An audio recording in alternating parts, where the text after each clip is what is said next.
Looks like no one reads for pleasure anymore in these United States. This is the focus group.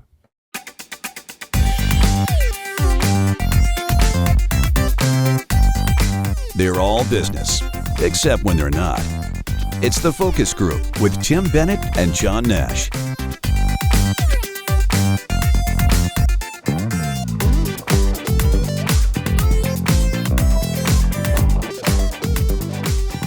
Welcome to the Focus Group. John Nash here with my good friend and co-host, Mr. Tim Bennett.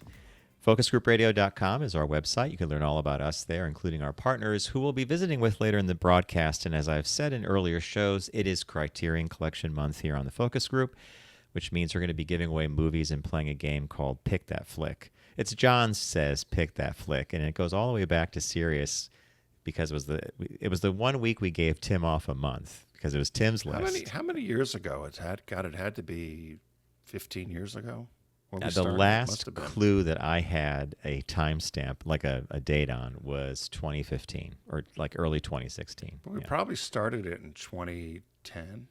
I think we started in 2010 or 2011. Yeah, and it was going to be this and Pick That Flick. Tim and I talk about this sometimes. It's a funny game. We play an 8-second clue. If you know, and back in the day, if you were in your car and you knew the title of the movie that I had played the clip from, you would call in. I think Tim, you said to me one day that we only had one clue that never got discovered, and I think it was from The Big Clock, a movie with Ray Milland and was it Charles Lawton, I think. From but the only 20s, one wasn't it?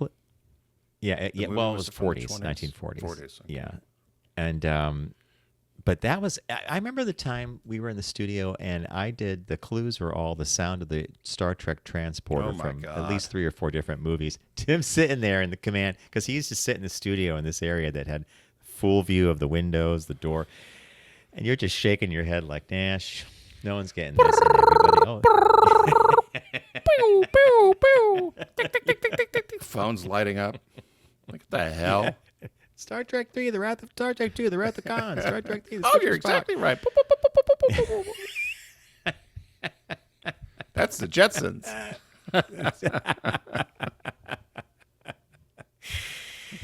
I got to tell you, it's so here we are in September. The month came, but you blinked and you missed summer. I honestly feel, and I know I'm an old codger now because when we were kids, and we talk about this ad nauseum, so don't get too tired of it, but when we were kids, the summer seemed like this huge span of time. And now, do you think it's because, I had a friend who said something to me interesting. I have a friend named Christy who I cycle with, and she prefers to cycle in certain temperatures. And she said, this past summer, I felt like it was winter.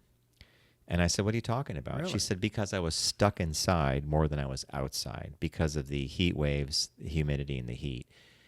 And I wonder if that has a role in it. Like if you have like a string of days that are in the 90s and you're not outside doing your thing, and even the kids were not even out because it was just so hot, do you think that has an effect on our thought process of how long summer is? I guess I never thought about that, but I suppose it could. People who keep talking about autumn creep. Yep. They seem this year that we've pushed autumn. Our autumn seems to be pushed faster. You mean like than pumpkin usual. spice crap? Pumpkin spice crap, Halloween candy being out in July, just the usual. I guess it's season creep overall. I already saw. What didn't I tell you? You I did might have not see mentioned it. Christmas. You saw Halloween. I did. No, Christmas was at Aldi. I might have mentioned it too. I was The in the Stolen Aldi. perhaps is back, or? Not that yet, but I was in the Isle of Shame and they had Christmas candles. And 1 box of them, Christmas candles were out. Aside from all the other little holiday artsy craftsy fall stuff, the oranges Just explain. and yellows and browns. 1 week we did do a discussion of the Aldi Isle of Shame, which actually has some. I think they actually have some good stuff in there now and then. You could find a thing or two, right? Yeah, I always find something there. But it's the most clogged up aisle at Aldi, particularly down here with all the housefrows. Crowded, and tourists, yeah. And it drives me crazy. I go barreling through. And they're big carts. Those Aldi carts are big. Big shopping Do you carts. keep the quarter in, or do you pay it It forward? depends. I sometimes will steal a cart. Last time I was there, I stole a cart somebody else just had there, and I did it. But I'll usually, if I don't want to walk back to my car, if I have a lot of stuff, I just find somebody who goes like, you want a cart? And they come running after me with a quarter. I'm like, keep it. Keep it. So did I tell you about the time we were at Aldi and we left and this guy comes up and he wants the quarter when I put and I said sure take it and Bob's like he's gonna go buy drugs. I'm like with a quarter. I wonder how big that dose is gonna be. Like yeah, let's follow him. Let's see what he buys. I could see him getting like he's gonna use that money for drugs. That's always the go-to thing, right? Yeah, if they're gonna go buy drugs. You know, we had a friend named Parrish who used to dance for the American Ballet Theater, and he was dating a guy named Charles, and they used to go to a place in New York called Cafe Luxembourg. I don't know if we've taken you there, Tim. It's like 72nd off Broadway. And they used to sit in the window, and there used to be a homeless woman who would stare in, whatever. And one day when they left, she came up, and she was, and Parrish's boyfriend gave her money. And Parrish is like, you have made a huge mistake giving. So it turns out that every time they ate there, she'd be at the window. She'd tap on the glass during dinner. Tick, tick, tick, tick, tick. And when they walk out, she goes, Mr. Charles, it's me, your friend. Do you have anything in your pocket? So one time they decide to actually give her money. And then Parrish says, I want you to see where that money goes.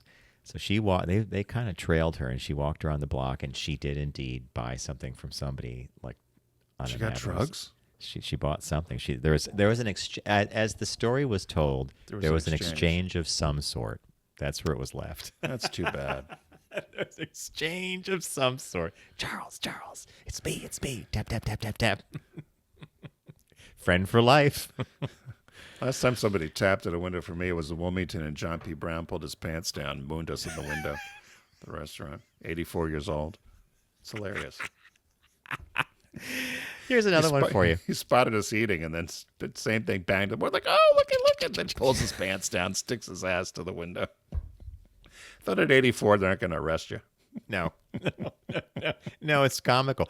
So another thing on the New York City subways is, and I notice this in the summer when ridership is a little down because of vacations. Sometimes these kids will get on the train and they put a boom box on the car and it's showtime, and they literally do acrobatics where they're jumping up and down, spinning in the air, and people are all reading and ignoring it. And the other day I got on the train coming uptown and a guy gets on with a violin and he starts playing a beautiful concerto. And the entire car was like watching him. And when he finished, they all clapped and everybody, $1, $2. And the woman that was standing next to me when I was holding the pole, I get my wallet and I'm going to give $2. And I said, I said, for me, like I just looked at her. I said, it was worth the $2. She goes, a lot better than the acrobatic kids in the boom box. So they all know the whole thing. But I think that is like the guy was really nice too. Thank you for supporting me, whatever. I will always do that for someone because it was such a different experience. It was like nice piece of classical music. I hate any kind of performance on a Public subway transit. only topped by a Mexican mariachi band at a Mexican restaurant. I cannot stand it. I don't want to be sitting at my table having a margarita and somebody around there singing Cuban Pete.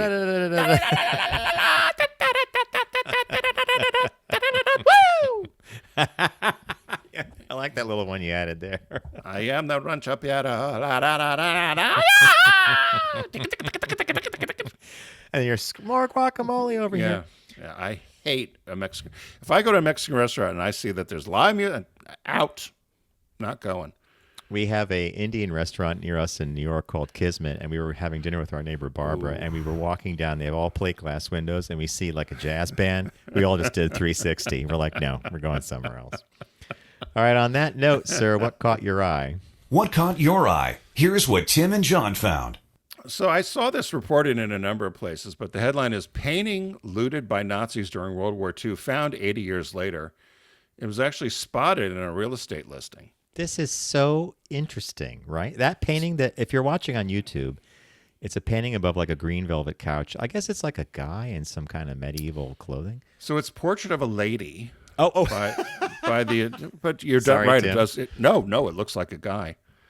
Portrait of a Lady by Italian painter Giuseppe Gisaldi. And it was spotted in a listing. So similar to it sounded like it was like a Zillow listing or one of these app listings. At the home of a high-ranking, it says, the home of a high-ranking Nazi's daughter. So Interesting. this Nazi had looted the painting. It was a Dutch painting. And they had taken thousands of paintings from the Dutch collection from the government museums. And this one particular, I'll get his name correct, but he was an actual, let me get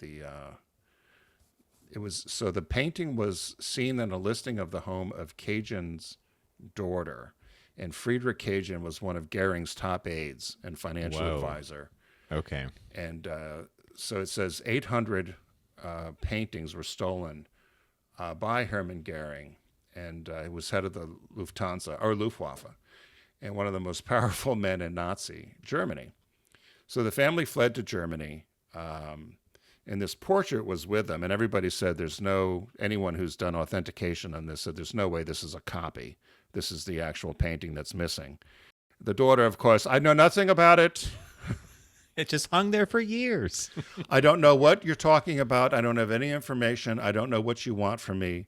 I don't know what painting you're talking about. This is all her, because they've contacted her to say, we need to come in and you have a painting that needs to be taken. And apparently her sister also got in trouble as well. She had a painting by Abraham Mignon, which was a 7th century Dutch painter. And I guess she was taking some pictures on social media, and it popped up on her feed, and somebody said, oh my God, that's one of the missing paintings. Of course, she knew nothing either. And which reminded me of the time, I think you used to do we used to, back in the day, I was not in Germany during the alleged, I was planting tulips for a festival. That's true. That's true. The 60 Minutes thing, where my name is Juan Schultz. I live in Miami, Florida. Her whole thing of we know nothing about the painting. So she doesn't want to give it up. They're not taking calls from anybody, but they're going to try to figure out, they got to come back and get this painting. They said the Cajun, who was the Goering's aide, he died in 1979 in Argentina. But apparently lots of these paintings are hanging around in his relatives' homes, and they have to. I guess you would go in and confiscate them, right? The Dutch government says they're going to get them back. The Dutch government is on top of this, and they're trying to recover as many as they can. Still, they said there's thousands that were stolen, and a lot of there was the Woman in Gold. I think I might get the title wrong, but it was about a Gustav Klimt painting of a beautiful woman that was stolen from a Jewish home. And then, of course, there was the famous story of the art train. The Nazis loaded up all this stuff from Paris and put it on a train back to... And then, of course, there's a movie about it, about how the trains derailed and how the Allies rescued the art. Yeah, great. I'm sure there's more of this. And the fact that there are so many missing pieces still, and they have a catalog of what this is. They're like, oh, these pieces they said the Dutch government has been... aggressive, aggressive and trying to go after this, and they know that a lot of it is in South America because a lot of the war criminals had left or had abandoned Germany when it fell, and they went to Argentina. I forget what other country they went to. I just remember Argentina because that was that movie, The Boys from Brazil. They went to Brazil, and a lot of the Nazis ended up there. I have a completely different. Caught my eye, which I'm sure you're not surprised by. It's basically this. A woman had to deal with getting all these rabies shots because a bat flew into her mouth in Arizona. And, bats... I don't mean to laugh, but... Well, bats are kind of scary looking, but they're actually they keep to themselves. I think an average bat will eat about 1,500 insects a night, so they're great to have around your property, especially in the summer. But what happened was this woman named Erica Kahn, she lives in Massachusetts. She wasn't insured when she had a close encounter with the bat flying in Glen Canyon National Park. So she and her dad actually went to Glen Canyon National Park. She was snapping pictures at night, and she had a special camera lens when a bat approached and got caught between the camera and her face. And then somehow the bat got into her mouth, and while there was nothing damaged or she didn't get bit, there was a fear of rabies because bats in fact, are known for carrying rabies. So at the urging of her father, he said, I know you have no symptoms, but you probably should go and get the rabies, like get checked out or get a shot, or whatever they do for that. And she didn't have health insurance at the time because she left the job. She didn't want COBRA benefits. So here's what happened. Before going to the clinic or the medical facility to get this rabies shot, she signs up for health care, is confirmed to be on the plan. Then she goes to the medical facility. She gets treated, and surprise, surprise, several weeks later, she gets bills totaling near $21,000 for the care that she got. So basically what happened was she did have health care, quote unquote. She bought it that day, but there was a 30-day waiting period that she wasn't aware of. So this story broke in a couple different places, and it's on two levels. One, there's the bat in the mouth, which in and of itself could be a whole story, right? But then the secondary story is a cautionary one, which is, healthcare in the U.S.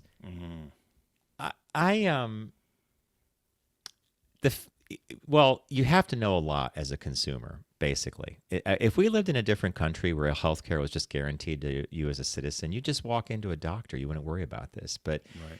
she didn't do her due diligence, and most health plans do in fact have a waiting period from the minute you join to because they want to avoid this. They don't want you to join and then, hey, I have a horrible disease.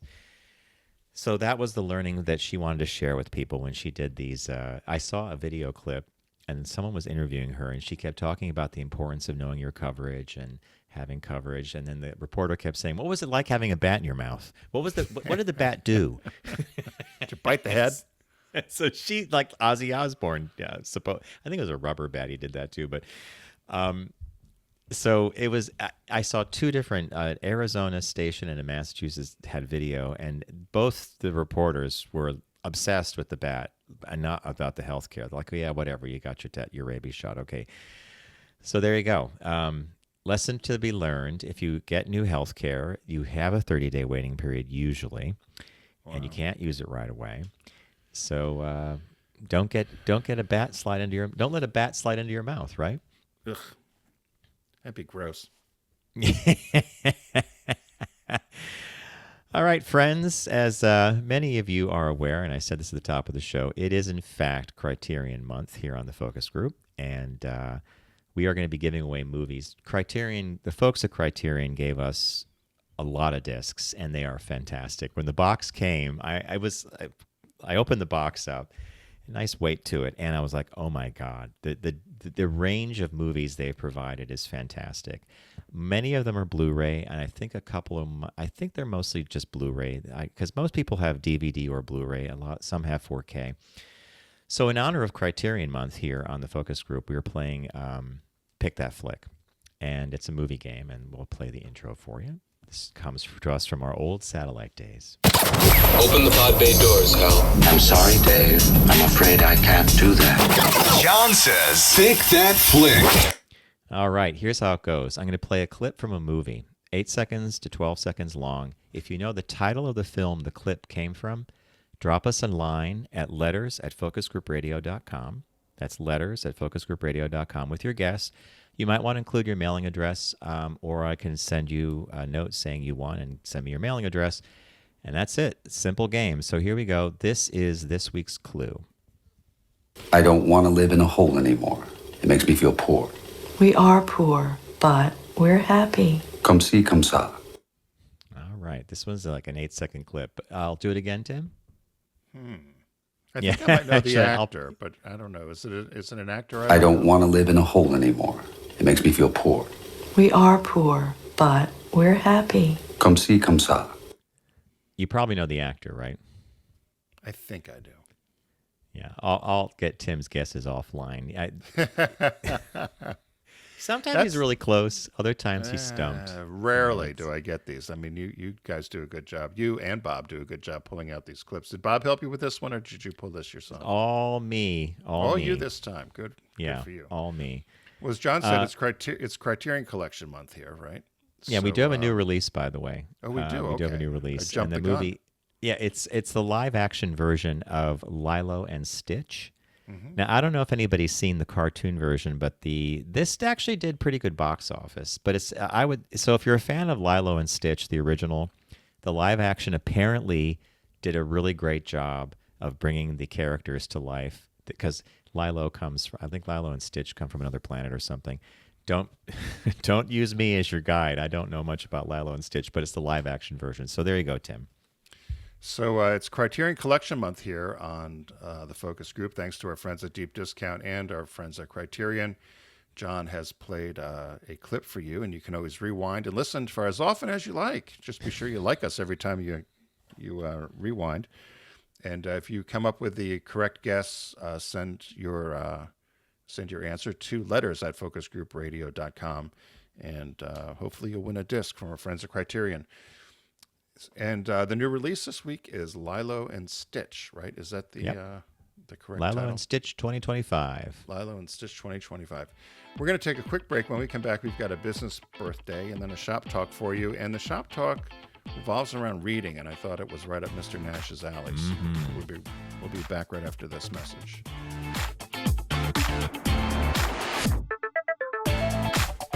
You're listening to The Focus Group with Tim and John. Learn more at focusgroupradio.com.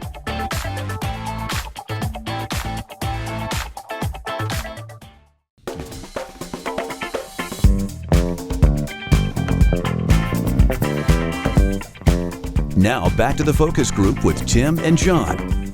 Available pretty much everywhere.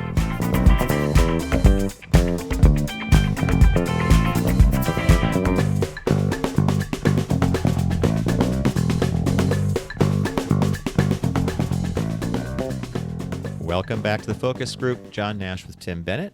FocusGroupRadio.com is our website. And we just played Pick That Flick in our deep discount segment. If you want to play, just do a little quick rewind. And it's an 8-second clip. If you know the name of the movie, follow the instructions. Without further ado, we have a signature segment here on the Focus Group, and that's the business birthday. Everyone does celebrity birthday greetings, but the Focus Group is the only show in the universe that celebrates business birthdays. Not much of a household name here today, John, on their business birthday, although I think the brand certainly is a household name, or you at least heard about it. Oh, you bet. Although I don't eat there. No. So celebrating his birthday, Glen William Bell Jr., born September 3rd, 1923, died at 86. In 2010, and he was the founder of Taco Bell. Now I know Taco Bell is popular with a lot of people. I don't. Of course, I don't. Never eat much had a fast thing food for Taco anymore Bell. Anyway. I never Tim, did was either. it I never around when thought we I were got the kids? value. Yeah, it was. I never thought I got the Okay, we value didn't- for the money. You and I did not do Taco Bell. We didn't do No. Long John Silver's. Like, there's a bunch of things we never really did, right? No, and our friend Jay, she was addicted to Long John Silver, and there was one in Marietta, Ohio, and she used to beg me late at night to take her. And we would drive, and they had all of this leftover crunchy stuff from the fish, whatever, and now they sell it in a bag, but she would ask for They the remnants sell of it. that? They sell the remnants of the fryer? Yeah, and like a bag, little crunchies. She called them crunchies. And I laughed. She goes, they should sell these. And they were happy to give them to her. And anyway, Long John Silver. Tim, I just remembered another place we used to go, the Ground Round. Ground Round. They had popcorn, salty popcorn. And peanuts. Remember? And the floors were Yeah. filthy with peanut shells. And okay, anyway. Glen William Bell Jr. Junior, right. So he was born in Linwood, California. And he served in the U.S. Marine Corps. He was a cook in World War II. After the Marines, he started a small hot dog stand called Bell's Drive-In in San Bernardino, California, 1948. He sold the hot dog stand in 1952 and built a second location selling hot dogs and hamburgers. And then he soon started selling tacos at a taco stand named Taco Tia. And it was a walk-up window, and they were 19 cents a piece. Between 1954 and 1955, he opened 3 Taco Tias in San Bernardino area. He eventually sold those restaurants and then opened 4 El Tacos with a partner of his in Long Beach. And then he partnered with another gentleman named John Gallardi. And he was originally hired to be a part-time worker and then manager. Gallardi actually left and opened up his own franchise hot dog chain called Wiener Schnitzel. I never heard of it. Have you? Wiener Schnitzel? Yeah. So he learned how to make, Glen Bell learned how to make tacos from the Meat La Cafe in San Bernardino after the owners and the head chef, Gloria Hoyle, taught him the recipe from her family's famous Dorado-style tacos. So he went solo in 1962, bought his other partner out, and then opened his first Taco Bell in Downey, California. He franchised the restaurants in 1964. They grew rapidly. In 1978, he sold the 868 restaurant chain to PepsiCo for $125 million in stock. I don't think that was such a good deal. $125 million, 1978. Maybe it was. Tim, was Taco Bell the franchise model, or did they own all the restaurants? It says he franchised the restaurant. Okay, so it must have been franchised. And then he said it says the company grew rapidly. At the 868 restaurant chain restaurant was sold to PepsiCo in 78. I guess 125 million. Then, if you did the interval of 10, worth about $1 billion, maybe it was okay. I don't know. Tim, even if it was worth, no, I think you're right. No, I think a factor of 10, maybe, right? Even if you did a factor of 8, $25. It's still a chunk of change.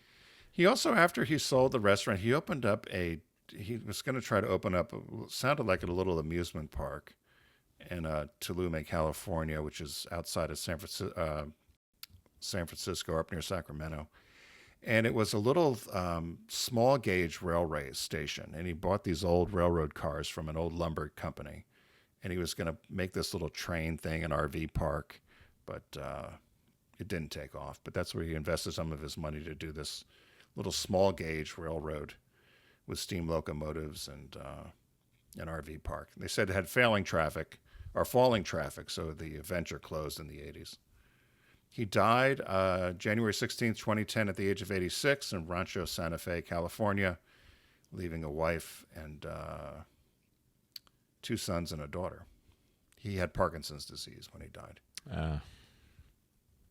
So happy birthday to Mr. So I always love when we discover the tycoon or the entrepreneur behind something as emblematic as Taco Bell used to always do. Did they do Super Bowl advertising as well? Weren't they one of the ones that used to do? That's a good question. They might have. That's a good question. I know they were. They were a lot. They were on TV a lot. I mean, I used to love the little Chihuahua they used. Chihuahua, and I would say that their ads actually elevated the Chihuahua as one of the most popular dog brands for a while because everybody loved the dog. And you had Yo quiero Spike. Taco Bell. Yeah. So not a bad birthday at all. No, it's not. So, Mr. Nash, you know that I used to be a recruiter back in the day. You got great stories from those days. Great stories from those days. But the one thing I often, what I don't miss about it was how time-consuming it used to be. And I remember back in the day, you would have to, before apps and computers, you would have to source people either from the newspaper or periodicals, trade ranks, want ads. And so then you would get a bunch of resumes that came in. You had to sort through. You could never really call people during the day because they couldn't necessarily talk, so you'd have to do work at night. Oh, yeah, especially if you were poaching. Right. And so to try to find the right candidate was always pretty tough. And that's why the future is bright now with brands such as ZipRecruiter, who has the latest tools and features to help speed up finding the right people for all the roles that you need. And so we're happy to share with you that you can actually now try ZipRecruiter for free. And John's going to tell you how to go about doing that. So as Tim has been saying all along, use ZipRecruiter and save time hiring. 4 out of 5 employers who post on ZipRecruiter get a quality candidate within usually the first day. And if you go to ZipRecruiter.com/work, ZipRecruiter.com/work right now, you can try it for free, as Tim mentioned. And again, ZipRecruiter.com/work, the smartest way to hire ZipRecruiter. As Tim mentioned before, we do have a shop talk that I teased at the start of the show, and that is that reading for pleasure has been on the decline for several years to the point where we're looking at a 40% decline currently in adults who read for pleasure. And they actually brought in a study to show that children are also not reading. And that's the thing that I think Tim and I found most concerning. So there's been a big shift in how we consume the printed word. E-readers and screen time have totally consumed what we used to do with a hardback or a paperback: curl up, sit down somewhere, and just read for a while. And in fact, the average person used to read about 90 minutes a day. And I'm saying 90 minutes for those who did traditional reading. I'm thinking about books, newspapers, magazines. That's kind of shifted to our social media feeds and screen time. And it's disappointing. And I'll say this. Whenever Tim and I read about Warren Buffett, he's like an incredible guy to a lot of people. But if you talk to Warren, if you ever seen him interviewed, he spends most of his time during the day reading. Okay, so here's one of the most successful investors in the United States, running Berkshire Hathaway, and what does he do with it? And his partner, Charlie Munger, I think, they just consume. They read. They read. They read. Now I connect that with success, and I know as a kid, my mother read to us. We were early adopters of the public library. I love books. Hardy Boy. I mean, like I could go back to my childhood and start running the list of everything that was read. And I consumed. I read constantly. So this was it's a disappointing thing. And Tim, I think the statistics in the article also indicate that lower income families and people with less education are doing far less reading, and that's distressing to me. Yeah, based upon they did a 20-year study and found that reading has declined, and particularly, as you said, with more of the I don't want to say poorer populations, but in many cases less fortunate, which is no surprise, right? Access to either a library or access to good reading material. You and my friend Kate are probably two of the biggest readers I know, and you've always been a big reader. I fail at it. I had a New Year's resolution, which I always say I'm not going to make, but I was going to read a book a month. That was going to be my resolution. Of course, I failed. I've not read a book a month. I spend a lot of time. It's interesting when you mention Warren Buffett, because I wonder. I spend far too much time probably reading digitally online, scrolling through something, reading an article in New York Times or preparing for the show. But I don't view that as reading for pleasure. And I know you actually do separate. I mean, if I asked you, you probably have 3 or 4 books going right now. Just one. It's a big one. It's called Children of Time. But you Sci-fi. but you always made a point of saying either in the morning when you woke up, you might read for a half hour or so, or an hour, or in the evening. And you always found time to do it.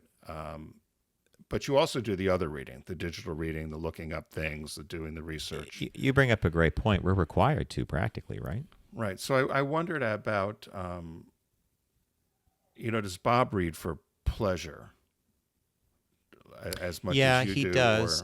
And he has a very specific type of book. He likes historical fiction. Yeah. He just finished a book about the Gilded Age. I think it was Mrs. Astor's New York or something like that.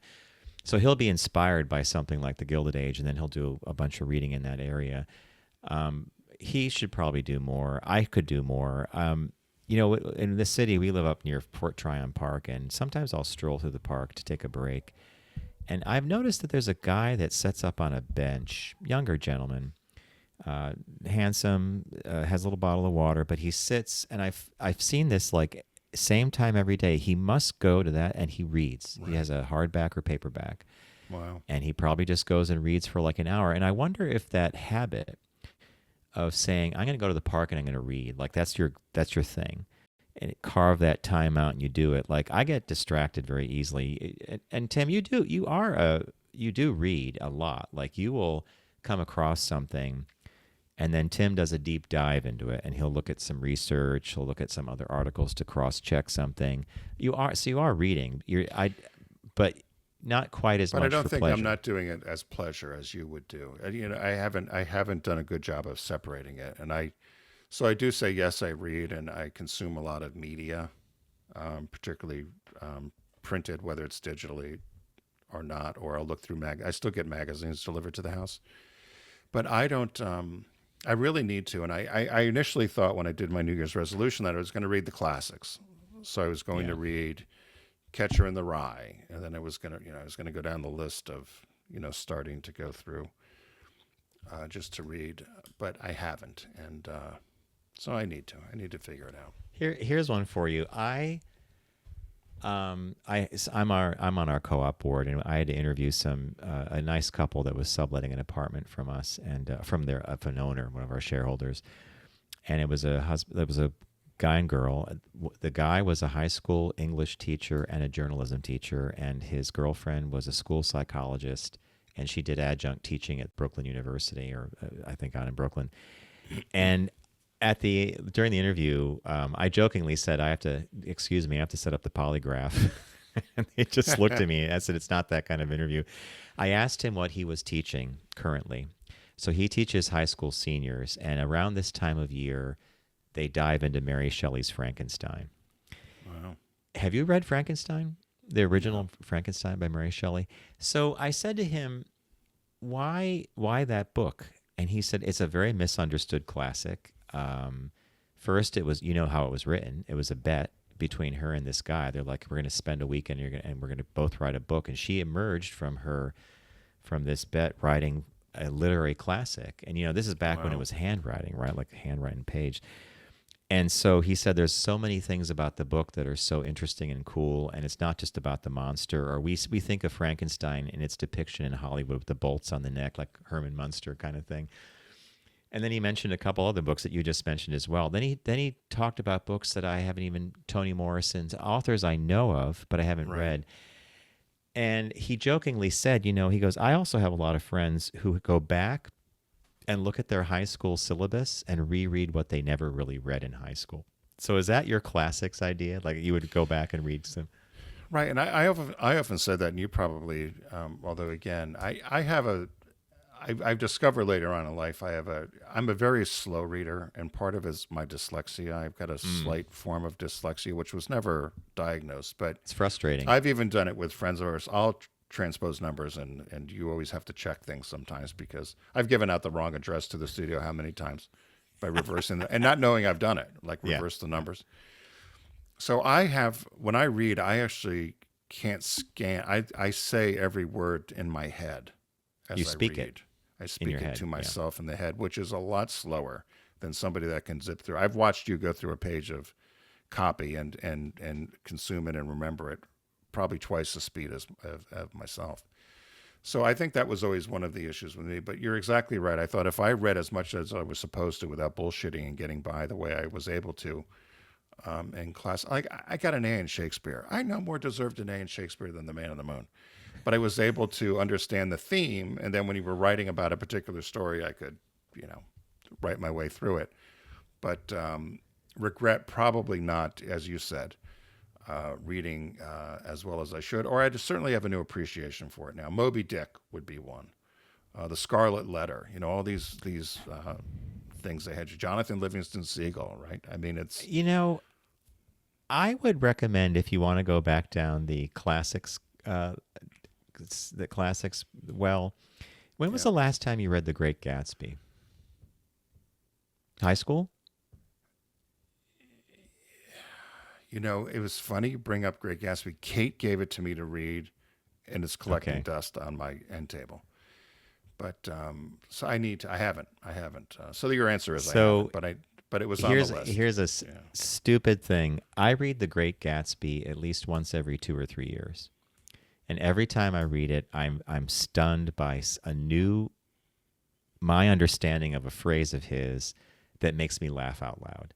Like, forget the movies for a minute. The book is really brilliant, and there are some dialogue passages where he's talking about, because Gatsby's friend, the guy that lives next to him, is originally like a finance guy on Wall Street, and the way he describes people and their obsession with money or their position, like.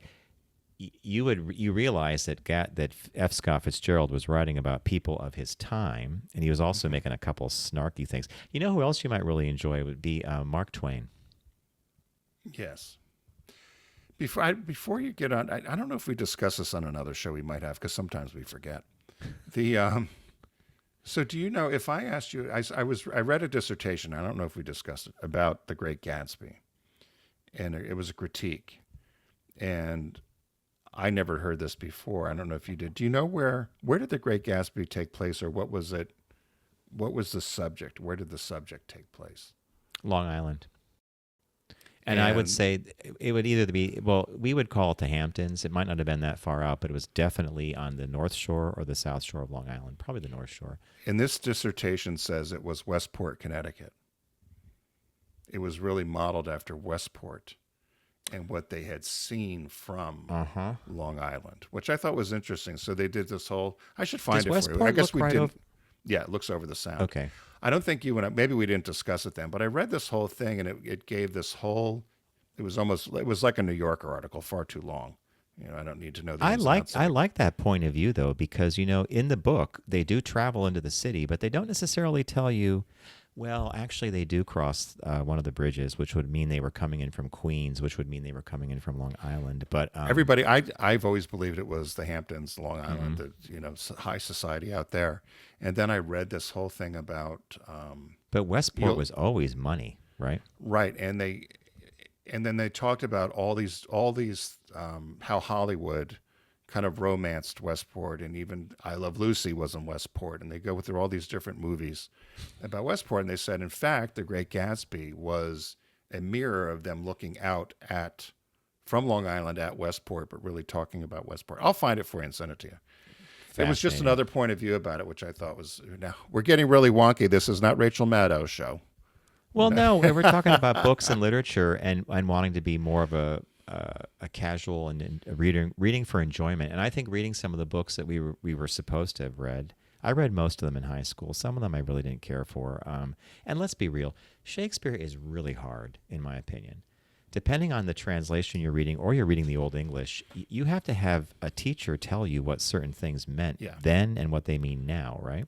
Yeah, like Chaucer, right? It's the same sort of thing. Oh, Canterbury Tales, yeah. Although I learned too late, but I learned from our friend Kate. She said, "You don't read Shakespeare." She's a huge Shakespeare. You watch it She performed. says you listen to it. Yeah. Oh. And she said she used to go. She would go check out.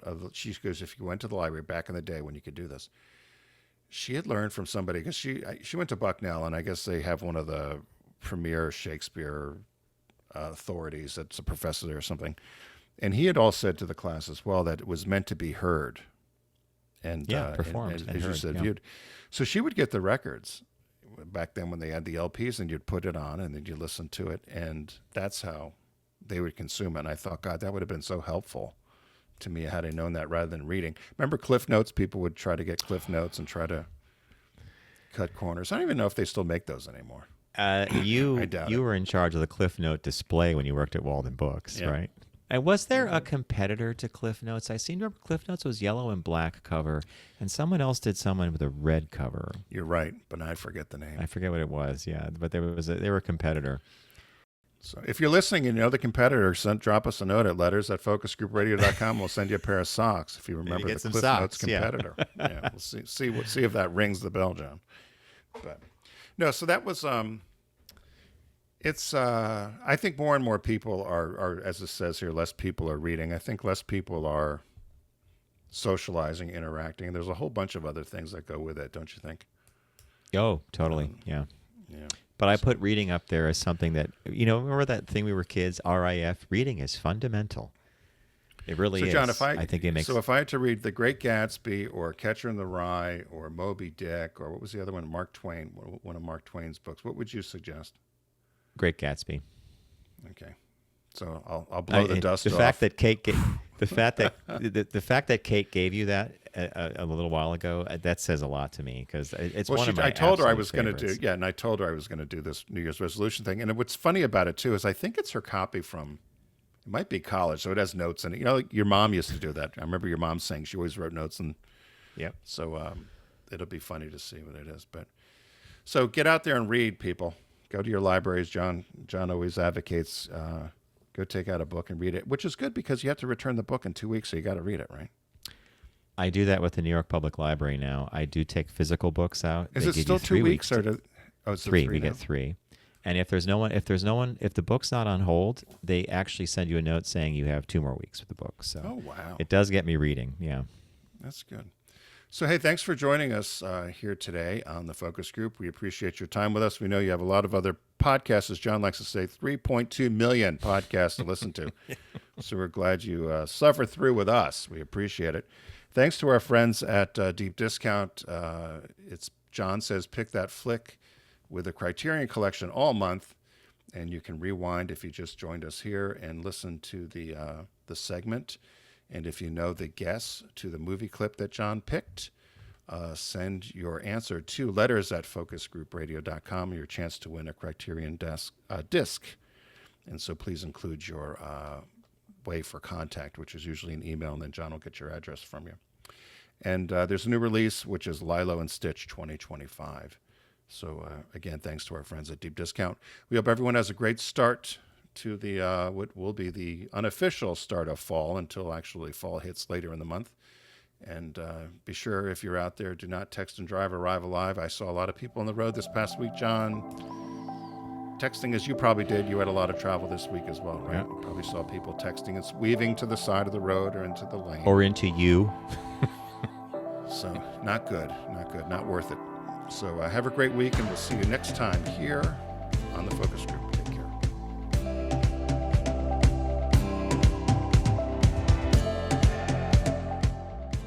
It's the Focus Group with Tim Bennett and John Nash. Accessible on all platforms. Subscribe, like, and rate us on your platform of choice. Learn more at focusgroupradio.com.